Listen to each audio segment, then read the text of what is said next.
Good day po mga bayang karerista. June 8, 2025, Sunday at Metro Turf Club. Start time at 2:30 p.m. May 10 races po tayo ngayong araw ng linggo.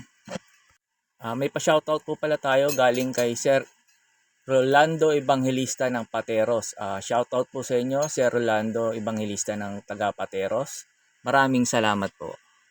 May pa-shoutout din po pala si Sir Rick Buwan. Pinapa-shoutout niya si Baby Jazz Buwan. Gumapit ng Kasipagan Street ng Tondo, Maynila. Shoutout po, Baby Jazz.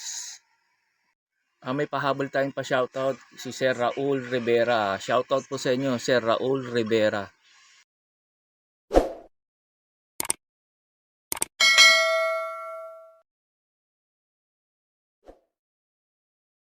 Start na po tayo. Race number 1, pamprimera ko po yung numero 3, Morally. Ito, tingin ko po malyayamado rito kasi siya pinakamaganda preba rito. Nasa 1.24. Pang-protection ko lang po yung numero 5, Dream Girl. Sakali namang maghabulan sa unahan si Morally saka Anytime Anywhere. Sa tingin ko po ito makikinabang si Dream Girl. Tapos Cambio Pahinete, JT Sarate. Sa tingin ko po malaki po uumento na itong kabayo na to.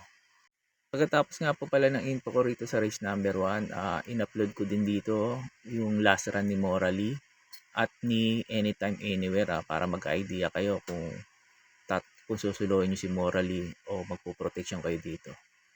Kaya po sa race number 1, pamprimera ko po yung numero 3, Morally.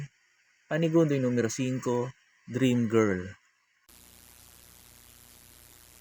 And away they go, anytime, anywhere, gets away immediately, running by the release Dream Girl and enter just a touch. Then followed by Lola's favorite Aman Zaman, running by the release Black Widow, Boy Wonder, and Heartfelt is the early trailer. We have anytime, anywhere, the leader by about 2 lengths. Dream Girl now trying to get closer in second, just a touch, still in third. And in fourth comes Lola's favorite, Boy Wonder, Black Widow, Aman Zaman, and Heartfelt still racing in last. And it's still anytime, anywhere, enjoying a length and a half lead. Dream Girl still in second. And in third, just a touch, Nick moving up on the outside is a Lola's favorite. But it's still anytime, anywhere, Dream Girl now on the outside being thrown up a challenge.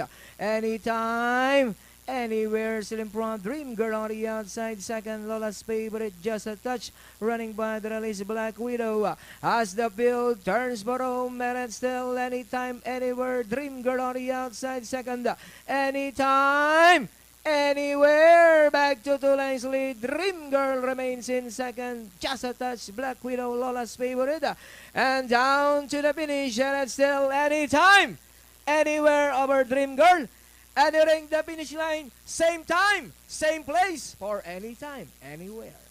Dream Girl, just a touch, Black Widow, Lola's favorite, Aman Zaman, Boy Wonder, and Heartfelt. There. Up and racing Morally grabs the lead in the early part. Dream Girl teases the moon up on the outside and followed by Mirror of Justice.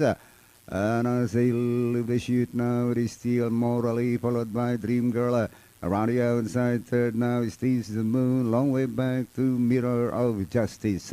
Halfway down they travel, Morally just in front, followed closely by Dream Girl. Around the outside now, before Tease the Moon. Morally, Tease the Moon up on the outside, Dream Girl, long way back to Mirror of Justice. Morally designed by some 3 lengths, followed by Tease the Moon. Dream Girl once again in the middle, and as they round the last straight mile, Paula, it is still Morally leads by some 4 lengths, followed by Tease the Moon and Dream Girl.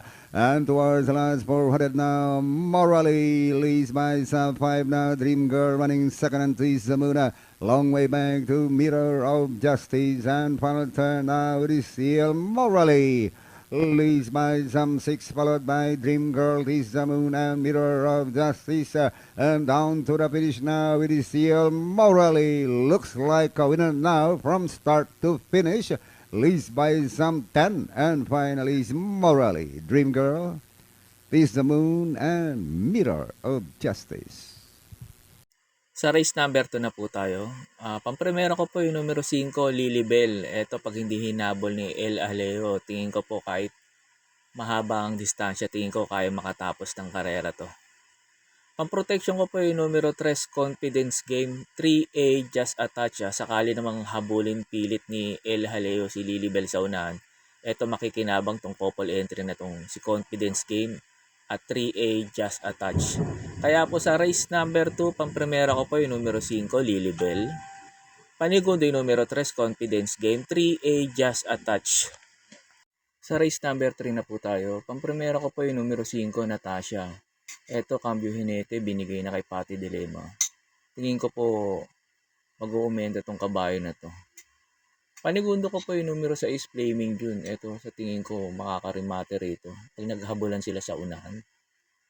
Pantersero ko po yung numero 3, District 1. Eto, tingin ko babandera rito.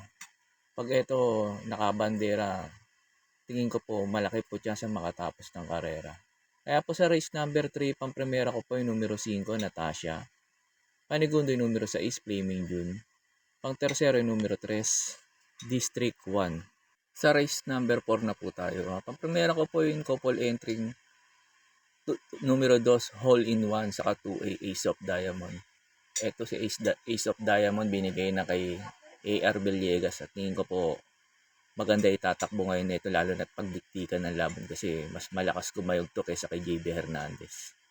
Panigundo ko po yung numero 7, Sherbet Fountain. Ito sa tingin ko makakalaban ni Ace of Diamond. Hindi ko na sinama si Andy Amoy Paransi kasi bumigat yung peso. Pero may panalo pa rin dyan yan, hindi ko lang siya sinama. Kaya po sa race number 4, pang-primera ko po yung numero 2, Hole in 1, 2A, Ace of Diamond. Panigundo yung numero 7, Sherbet Fountain.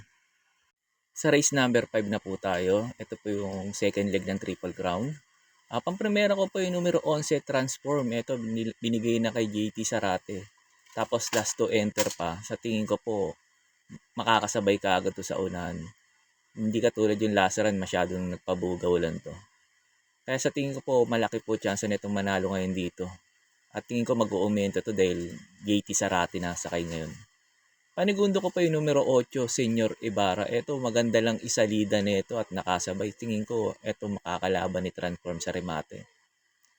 Pantersero ko pa yung numero 4, Constatic Offer. Ito, nabitin lang nakaraan to. Hindi lumakpas kay Binalot Iyo. Pag ito, nakasabay din kagad kila Binalot Iyo to si Constatic Offer. Tingin ko po, malaki rin po chance nitong manalo ngayon dito. Kaya po sa race number 5 ng Triple Crown second leg, pang-primera ko po yung numero 11, Transform. Panigundo yung numero 8, Senior Ibarra.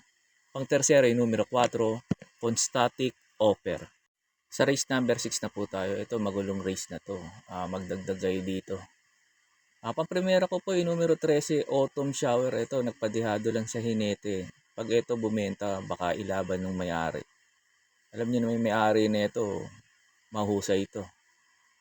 Panigundo ko pa yung numero 9, Go Aidan Go. Ito, maganda lang isalida at makasabay kagad. Tingin ko po malaki po chance nito makarimate rito.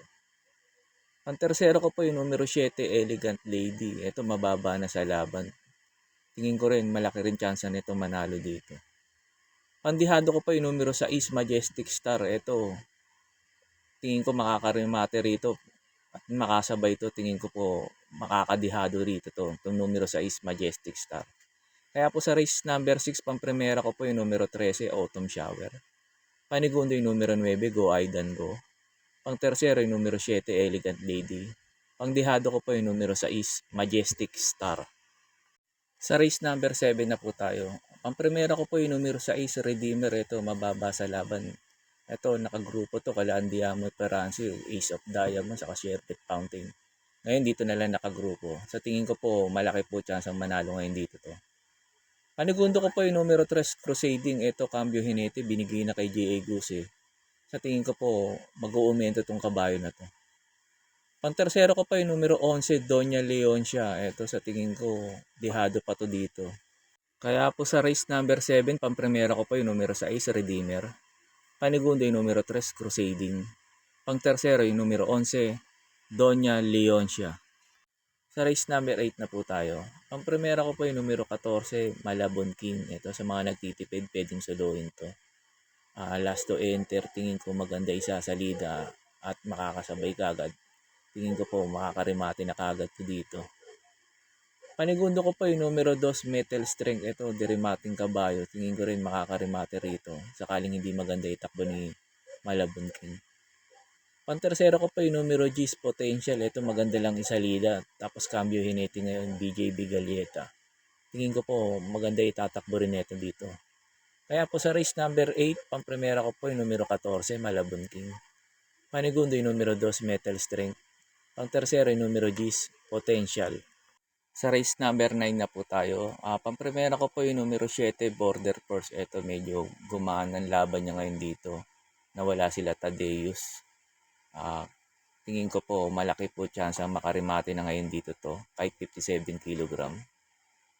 Panigundo ko po yung numero G, Trump Peter. Ito pag nakasabay kagad sa unahan to, tingin ko malaki po chance nitong manalo ngayon dito.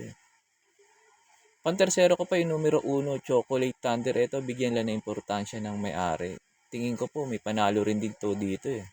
Gumaang pa yung peso niya, 53 kg. Kaya po sa race number 9, pamprimera ko yung numero 7, Border Force. Panigundo yung numero G, Trump Peter. Pangdihado ko pa yung numero 1, Chocolate Thunder. Sa last race na po tayo, race number 10. Makikiusap ulit sana ako sa inyo na sana po mag-subscribe po kayo sa YouTube channel ko at pakitap na rin po yung notification bell para updated kayo tuwing mag-upload ako ng mga infos ko at videos. Arnel Racing Tips, maraming salamat po. Sa last race na po tayo, race number 10. Pamprimera ko po yung numero 4, Magnano. Panigundo yung numero 13, Full Combat Order. Pangtersero yung numero 1, Bantay Sarado. Pangdehado ko po yung numero 12, Bohemian. Yun lang po, and good luck and happy racing po mga bayang karerista.